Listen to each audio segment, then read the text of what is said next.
जय श्री कृष्णा।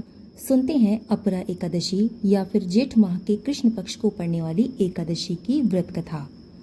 धर्मराज युधिष्ठिर भगवान श्री कृष्ण जी से कहते हैं कि हे भगवान, आपने वैशाख माह के शुक्ल पक्ष की एकादशी की कथा का महात्म्य मुझको बताया। अब आप कृपा करके मुझे बताएं कि जेठ माह के कृष्ण पक्ष की एकादशी का क्या नाम है, उसकी कथा क्या है और उस व्रत की क्या विधि है।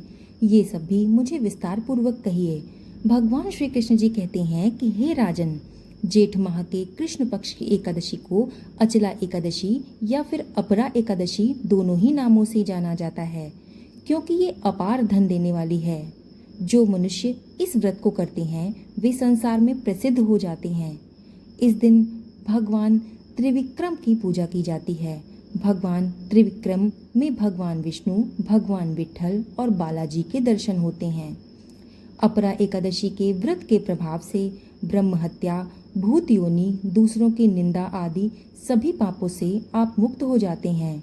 इस व्रत को करने वाले पर स्त्री गमन, झूठी गवाही देना, झूठ बोलने वाला, झूठे शास्त्र पढ़ने या फिर बनाने वाला, झूठा ज्योतिषी बनाना और झूठा वैद्य बनाना आदि सभी पाप नष्ट हो जाते हैं।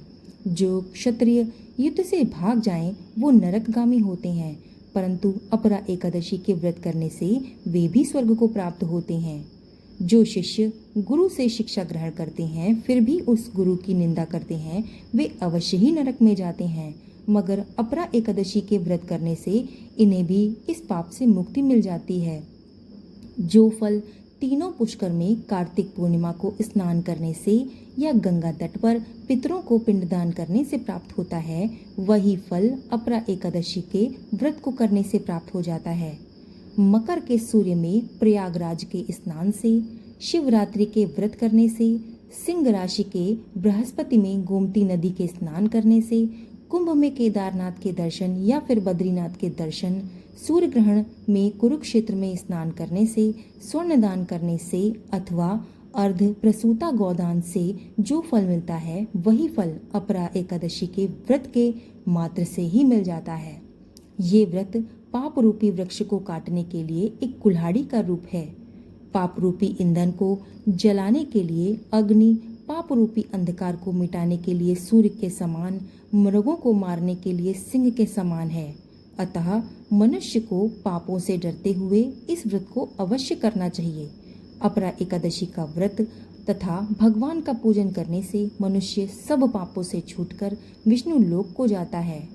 इसकी प्रचलित कथा के अनुसार प्राचीन काल में महीध्वज नाम का एक धर्मात्मा राजा हुआ करता था। उसका एक छोटा भाई था जिसका नाम था वज्रध्वज। वो बड़ा ही क्रूर, अधर्मी तथा अन्यायी था। वो अपने बड़े भाई से द्वेष रखता था। उस पापी ने एक दिन रात में अपने बड़े भाई की हत्या करके उसकी देह को एक जंगली पीपल के पेड़ के नीचे गाड़ दिया। इस अकाल मृत्यु से राजा प्रेतात्मा के रूप में उसी पीपल के पेड़ पर रहने लगे और अनेक उत्पात करने लगे। एक दिन अचानक धौम्य नामक ऋषि उधर से गुजरे। उन्होंने प्रेत को ज्ञान चक्षु से देखा और अपने तपोबल से उसके अतीत को जान लिया। अपने तपोबल से प्रेत उत्पात का कारण समझा। ऋषि ने प्रसन्न होकर उस प्रेत को पीपल के पेड़ से उतारा और परलोक विद्या का उपदेश दिया।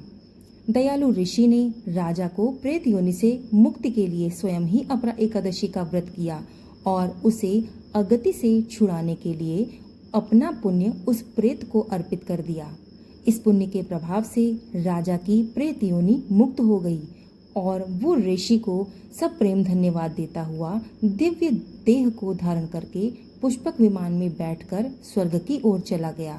हे राजन, ये अपरा एकादशी की कथा मैंने लोकहित के लिए कही है। इसे पढ़ने अथवा सुनने मात्र से मनुष्य अपने बुरे से बुरे, बड़े से बड़े पापों से छूट जाता है।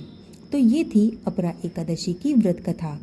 अगर आपको ये कथा पसंद आई हो तो जयकारा लगाते हुए कमेंट बॉक्स में जय श्री हरि विष्णु लिखना ना भूलिएगा। इसके अलावा कथा को लाइक करके अपने परिवार वालों के साथ शेयर करने के बाद इस चैनल को सब्सक्राइब कर लीजिएगा। तो मिलते हैं ऐसी ही सुंदर कथा के साथ, तब तक के लिए धन्यवाद।